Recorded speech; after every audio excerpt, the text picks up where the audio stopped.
ಸಾರಾ ಅಬೂಬಕರ್ ಅವರ ವಜ್ರಗಳು ಕಾದಂಬರಿಯ ಸಂಚಿಕೆ 5ಕ್ಕೆ ತಮಗೆಲ್ಲ ಸ್ವಾಗತ ಸ್ನೇಹಿತರೆ. ದಯವಿಟ್ಟು ಚಾನೆಲ್ನ ಸಬ್ಸ್ಕ್ರೈಬ್ ಮಾಡಿ ಹಾಗೂ ಪ್ರೋತ್ಸಾಹಿಸಿ. ಇದೀಗ ಕತೆ ಮುಂದುವರಿಯುತ್ತಿದೆ. ಮುಂದಿನ ಬಾರಿ ತಂದೆ ಬಂದಾಗ ಅತ್ತೆ ಮಾವ ಇಬ್ಬರೂ ಆಕೆಯನ್ನು ಕಳುಹಿಸಲೊಪ್ಪಲಿಲ್ಲ. ಇದು 4ನೇ ತಿಂಗಳು. ಈ ತಿಂಗಳಲ್ಲಿ ಎಲ್ಲೂ ಹೋಗಬಾರದಲ್ಲ. ಅದೂ ಅಲ್ಲದೆ ಎತ್ತಿನ ಗಾಡಿಯಲ್ಲಿ ಅಷ್ಟು ದೂರ ಪ್ರಯಾಣ ಮಾಡಿದರೆ ಮೈ ಇಳಿಯುವ ಸಂಭವವಿದೆ. 7ನೇ ತಿಂಗಳಿನಲ್ಲಿ ಸೀಮಂತವಾದ ಮೇಲೆ ಕರೆದೊಯ್ಯಿರಿ ಎಂದಾಗ ಆಕೆಯ ತಂದೆ ಒಪ್ಪದೆ ವಿಧಿ ಇರಲಿಲ್ಲ. ಎಲ್ಲಿದ್ದರೇನು, ಮಗಳು ಸುಖವಾಗಿರುವುದು ಮುಖ್ಯ. ಆದರೆ ಅಲ್ಲಿ ಅವಳು ಸುಖವಾಗಿದ್ದಾಳೆಯೇ ಎಂದು ಮಾತ್ರ ಅವರು ಯೋಚಿಸಲೇ ಇಲ್ಲ. ಹಾಗೆ ಯೋಚಿಸಿ ಅವಳ ಬಾಡಿದ ಮುಖವನ್ನೊಮ್ಮೆ ಸಮನಾಗಿ ದಿಟ್ಟಿಸಿದ್ದರೆ ಆಕೆಯ ತೇಜೋಹೀನವಾದ ಮುಖ, ಕಾಂತಿ ಕಳೆದುಕೊಂಡ ಕಣ್ಣುಗಳು 100 ಕತೆಗಳನ್ನವರಿಗೆ ಹೇಳುತ್ತಿದ್ದವು. ಪಟ್ಟಣದ ಈ ಧನಿಕರ ಮನೆಯಲ್ಲಿ ತನ್ನ ಮಗಳಿಗೆ ಯಾವ ಕೊರತೆಯೂ ಇಲ್ಲವೆಂದು ಅವರು ಭಾವಿಸಿದ್ದರು. ಈಗ ಆಕೆಯ ಅತ್ತೆ ಮಾತ್ರ ಕೊಂಚ ಬದಲಾಗಿದ್ದರು. ಸೊಸೆಯನ್ನು ಮೊದಲಿನಂತೆ ತಾತ್ಸಾರದಿಂದ ಕಾಣದೆ ಕರುಣೆಯಿಂದ ಕಾಣತೊಡಗಿದರು. ಸೊಸೆ ತಿಂದಳೆ, ಸಮನಾಗಿ ಊಟ ಮಾಡಿದಳೆ ಎಂದೆಲ್ಲ ವಿಚಾರಿಸುತ್ತಿದ್ದರು. ಮಾವನಂತೂ ತುಂಬ ಸಂತೋಷದಿಂದಿದ್ದರು. ಮಗುವಾದ ಮೇಲೆ ಮಗ ಸೊಸೆಯನ್ನು ಹೊಂದಿಕೊಂಡು ಸಂಸಾರ ಸಾಗಿಸುತ್ತಾರೆಂಬ ಆಶಾಭಾವನೆಯೇ ಈ ಸಂತೋಷಕ್ಕೆ ಕಾರಣ. ನಾದಿನಿಯರು ಕೊಂಚ ಮೆತ್ತಗಾಗಿದ್ದರು. ಆದರೆ ಅದೇಕೋ ನಫೀಸಳಿಗೆ ಮಾತ್ರ ಇವರಲ್ಲಿ ಹೇಳಿಕೊಳ್ಳುವಂತಹ ಆತ್ಮೀಯತೆ ಮೂಡಲೇ ಇಲ್ಲ. ಬೊಬ್ರುದ್ದೀನನು ಬೊಂಬಾಯಿಗೆ ಹೋದ ಬಳಿಕ ತನ್ನ ತಂದೆಗೆ ಆಗಾಗ ಪತ್ರ ಬರೆಯುತ್ತಿದ್ದನಾದರೂ ಅದರಲ್ಲಿ ನಫೀಸಳ ಕುರಿತು ಒಂದೇ ಒಂದು ಶಬ್ದವೂ ಬರೆಯುತ್ತಿರಲಿಲ್ಲ.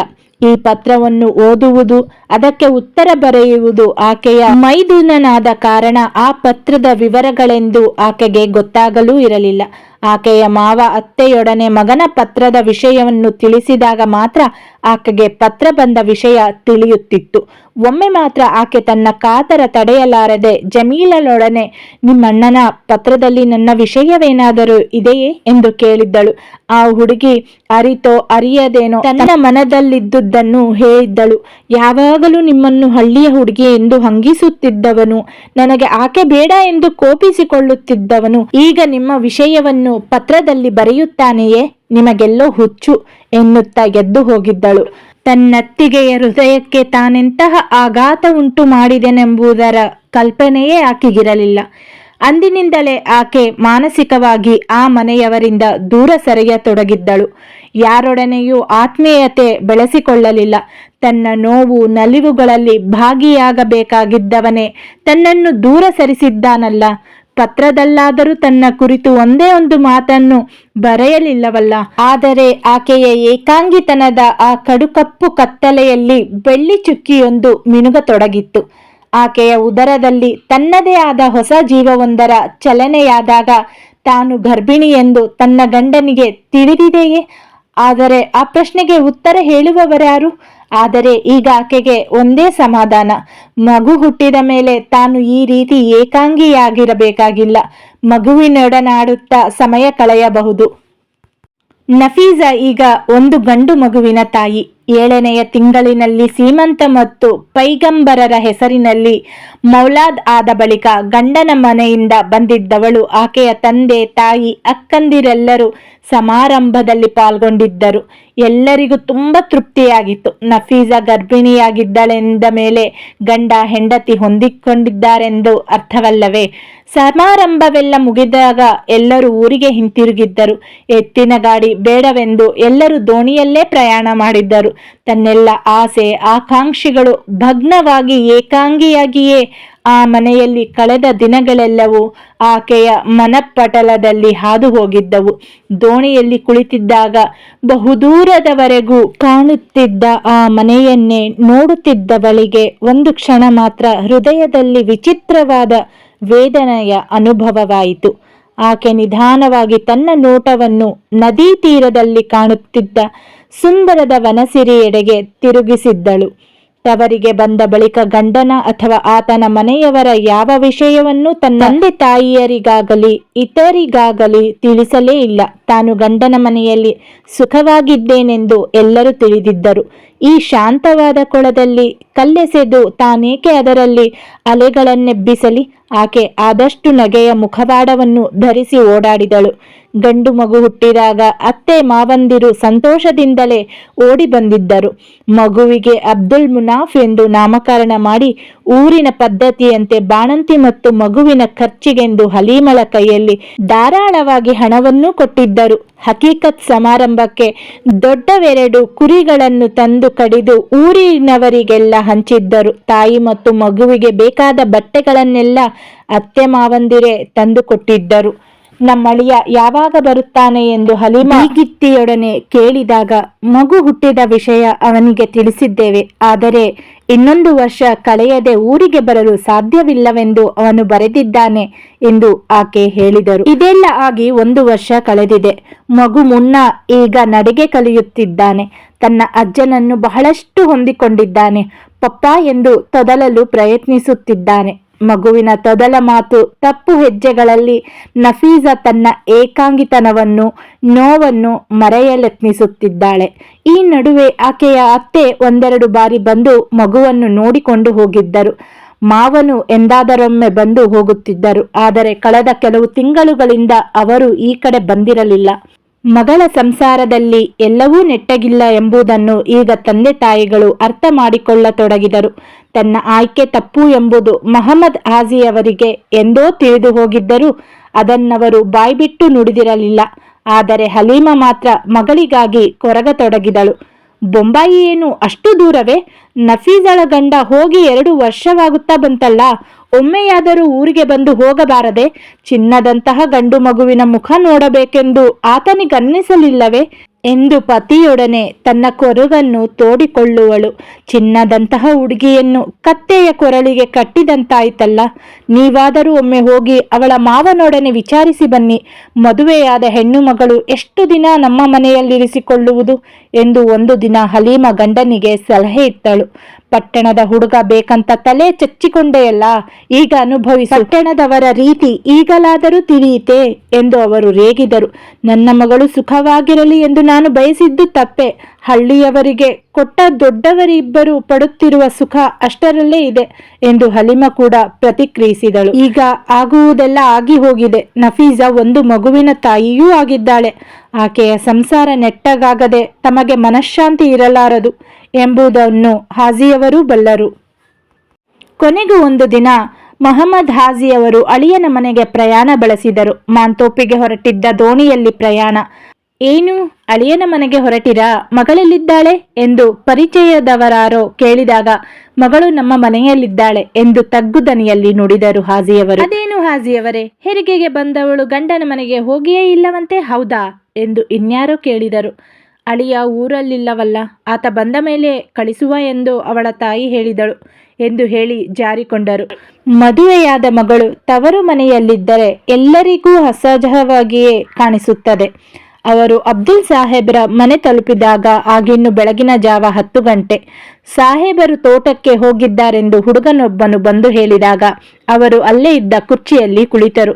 ಮನೆಯ ಹೆಂಗಸರು ಪರಪುರುಷರೊಡನೆ ಮಾತನಾಡುವ ಪದ್ಧತಿಯೇ ಇಲ್ಲವಾದ ಕಾರಣ ನಫೀಸಳ ಅತ್ತೆ ಅವರೊಡನೆ ಮಾತನಾಡಲಿಲ್ಲ. ಕೊಂಚ ಹೊತ್ತಿಗೆಲ್ಲ ಸಾಹೇಬರು ಬಂದರು. ಓ ಹಾಜಿಯವರೇ, ಯಾವಾಗ ಬಂದಿರಿ ಎಂದು ಕೇಳುತ್ತಾ ಒಳ ಬಂದರು. ಉಸ್ಸಪ್ಪ ಎನ್ನುತ್ತಾ ಕುರ್ಚಿಯಲ್ಲಿ ಕುಳಿತರು. ಕೆಲಸದ ಹುಡುಗನನ್ನು ಕರೆದು ಚಹಾ ತರಲು ಆಜ್ಞೆ ಇಟ್ಟ ಬಳಿಕ ನಫೀಸಾ ಮತ್ತು ಮಗು ಆರೋಗ್ಯವಾಗಿದ್ದಾರೆಯೇ ಎಂದು ಮಾತು ಮೊದಲಿಟ್ಟರು. ಚೆನ್ನಾಗಿದ್ದಾರೆ. ಮಗುವನ್ನು ಮನೆ ಬದಲಾಯಿಸಲಾದರೂ ನೀವು ಒಮ್ಮೆ ಅವರನ್ನು ಕರೆದುಕೊಂಡು ಬರಲಿಲ್ಲವಲ್ಲ? ಒಂದೇ ಕಡೆ ಇದ್ದರೆ ಅವಳಿಗೆ ಬೇಸರವಾಗುವುದಿಲ್ಲವೇ? ಊರಿನವರಿಗೂ ನಾವು ಉತ್ತರ ಹೇಳಬೇಕಾಗುತ್ತದೆ. ಆದ್ದರಿಂದ ನಿಮ್ಮ ಮಗನ ಪತ್ರವೇನಾದರೂ ಇದೆಯೇ ಎಂದು ಕೇಳಿಕೊಂಡು ಹೋಗೋಣವೆಂದು ನಾನು ಬಂದೆ ಎಂದು ಹೆಚ್ಚಿನ ಪೀಠಿಕೆ ಇಲ್ಲದೆ ನಮ್ರರಾಗಿಯೇ ತಾವು ಬಂದ ಕಾರಣವನ್ನು ಹೇಳಿದರು. ಅಬ್ದುಲ್ ಸಾಹೇಬರು ಮೌನ ತಾಳಿದರು. ಅವರ ಮುಖ ಗಂಭೀರವಾಯಿತು. ನಿಮಿಷಗಳು ಗಂಟೆಗಳಂತೆ ಉರುಳಿದವು. ಬೀಗರ ಮೌನದಿಂದ ಗೊಂದಲಕ್ಕೊಳಗಾದ ಮಹಮ್ಮದ್ ಹಾಜಿಯವರೇ ಪುನಃ, ಏನು ಸಾಹೇಬರೇ, ಯಾಕೆ ಮೌನವಾಗಿದ್ದೀರಿ ಎಂದು ಕೇಳಿದರು. ಈಗ ಅತ್ತಿತ್ತ ನೋಡಿ ತಲೆ ಕೆರೆದುಕೊಂಡು ಗಂಟಲು ಸರಿ ಮಾಡಿಕೊಂಡು ಉತ್ತರಿಸಲು ಪ್ರಯತ್ನಿಸಿದರು ಸಾಹೇಬರು. ಮಾತುಗಳು ನಿಧಾನವಾಗಿ ತಡೆದು ಬರುತ್ತಿದ್ದವು. ನಾನು ಏನ್ ಹೇಳಿ ಅವರೇ, ಮದುವೆಯಾದಾಗಿನಿಂದಲೂ ಅವನೊಂದು ನಾಟಕವಾಡುತ್ತಾ ಇದ್ದನಲ್ಲ ಎಂದು ಮಾತು ನಿಲ್ಲಿಸಿದರು. ನಾಟಕ? ಮಾತಿನ ತಲೆಬುಡ ಅರ್ಥವಾಗದೆ ಕೇಳಿದರು ಹಾಜಿ. ನಿಮ್ಮೊಡನೆ ಹೇಗೆ ಹೇಳಬೇಕೆಂದೇ ನನಗೆ ತಿಳಿಯುತ್ತಿಲ್ಲ ಹಾಜಿಯವರೇ. ಈಗಿನ ಹುಡುಗರು ಬುದ್ಧಿ ನೋಡಿ ಅವನನ್ನು ಹೇಗಾದರೂ ಸರಿ ದಾರಿಗೆ ತರಲು ನಾನು ಪ್ರಯತ್ನಿಸುತ್ತೇನೆ. ಸಾಹೇಬರೇ, ನೀವು ಏನು ಹೇಳುತ್ತಿದ್ದೀರಿ ಎಂಬುದೇ ನನಗೆ ಅಸ್ಪಷ್ಟವಾಗಿದೆ. ಜಾರುತ್ತಿದ್ದ ಸಹನೆಯನ್ನು ಒಗ್ಗೂಡಿಸುತ್ತಾ ಧ್ವನಿಯನ್ನು ನಿಯಂತ್ರಿಸಿಕೊಳ್ಳುತ್ತಾ ಕೇಳಿದರು ಹಾಜಿ. ನೋಡಿ ಹಾಜಿಯವರೇ, ಮದುವೆಗೆ ಮೊದಲು ಹುಡುಗಿಯನ್ನು ನೋಡಲು ಸಂಪ್ರದಾಯ ನಮ್ಮಲ್ಲಿಲ್ಲವಲ್ಲ. ಹೀಗಾಗಿ ನಮ್ಮವರ್ಯಾರು ನಿಮ್ಮ ಮಗಳನ್ನು ಮದುವೆಗೆ ಮೊದಲು ನೋಡಲಿಲ್ಲ. ಮದುವೆಯಾದಾಗಿನಿಂದ ಆತನದೊಂದೇ ಹಠ ಎನ್ನುತ್ತಾ ಕೊಂಚ ತಡೆದು, ಆ ಹಳ್ಳಿಯ ಹುಡುಗಿ ನನಗೆ ಬೇಡ ಎಂದು ನಿಮ್ಮ ಮಗಳು ಅವನಿಗೆ ಒಪ್ಪಿಗೆಯಾಗಲಿಲ್ಲ. ಅವಳು ಇಲ್ಲಿ ಬಂದ ಮೇಲಾದರೂ ಆತ ಸರಿ ಹೋಗಬಹುದೆಂದು ನಾನು ಆಕೆಯನ್ನು ಕರೆಸಿದೆ. ಅದು ಹೇಗೋ ಅಲ್ಲಾಹನ ಅನುಗ್ರಹದಿಂದ ಆಕೆ ಗರ್ಭಿಣಿಯೂ ಆದ್ಲು. ಮುಂದೆ ಎಲ್ಲ ಸರಿ ಹೋಗಬಹುದೆಂದುಕೊಂಡಿದ್ದೆ. ಆದರೆ ನಾನು ಅನಿಸಿದಂತೆ ಯಾವುದೂ ಆಗಲಿಲ್ಲ.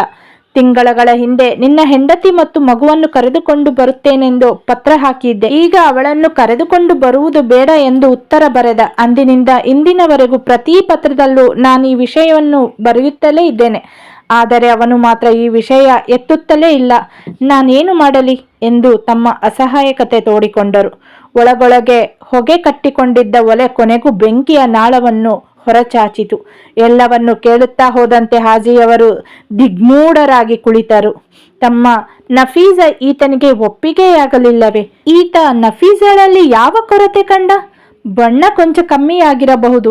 ಅದು ಈಗ ಮಗು ಹುಟ್ಟಿದ ಮೇಲೆ ಮೈಕೈ ತುಂಬಿಕೊಂಡು ನೋಡುವವರ ಕಣ್ಣುಗಳನ್ನು ತಣಿಸುವಂತಿದ್ದಾಳೆ. ಅಂತಹ ಹುಡುಗಿ ಇವನಿಗೆ ಇಷ್ಟವಾಗಲಿಲ್ಲವೇ?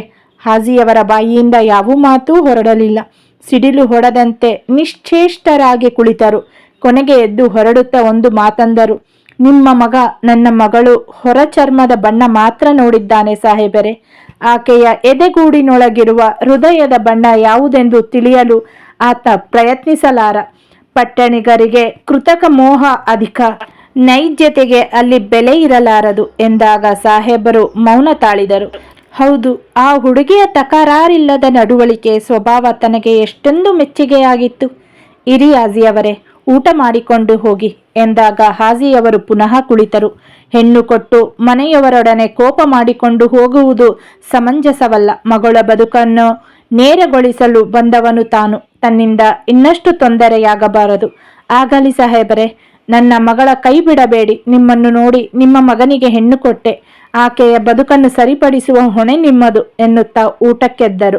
ಎಂದಿನಂತೆಯೇ ಸಂಜೆಯ ದೋಣಿಯಲ್ಲಿ ಊರಿಗೆ ಹೊರಟರು. ದಾರಿಯಲ್ಲಿ ಎದುರಾದ ಮೀನಿನ ದೋಣಿಯವರಿಂದ ಎಲ್ಲರೂ ಮೀನು ಖರೀದಿಸಿದಾಗ ಹಾಜಿಯವರೂ ಖರೀದಿಸಿದರು. ಸೊಗಸಾದ ದೊಡ್ಡ ಕಾಣೆ ಮೀನು.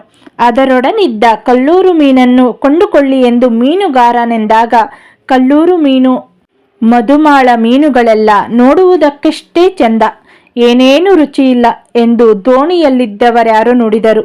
ದೋಣಿ ಮುಂದೆ ಹೊರಟಿತು. ಹೌದು, ತಾನು ತನ್ನಳಿಯ ಮತ್ತು ಆತನ ಮನೆಯವರು ಬಾಹ್ಯ ಸ್ಥಿತಿಗೆ ಮರುಳಾದೆ. ಒಳಭಾಗದ ವಿಷಯ ತಿಳಿಯಲೇ ಇಲ್ಲ.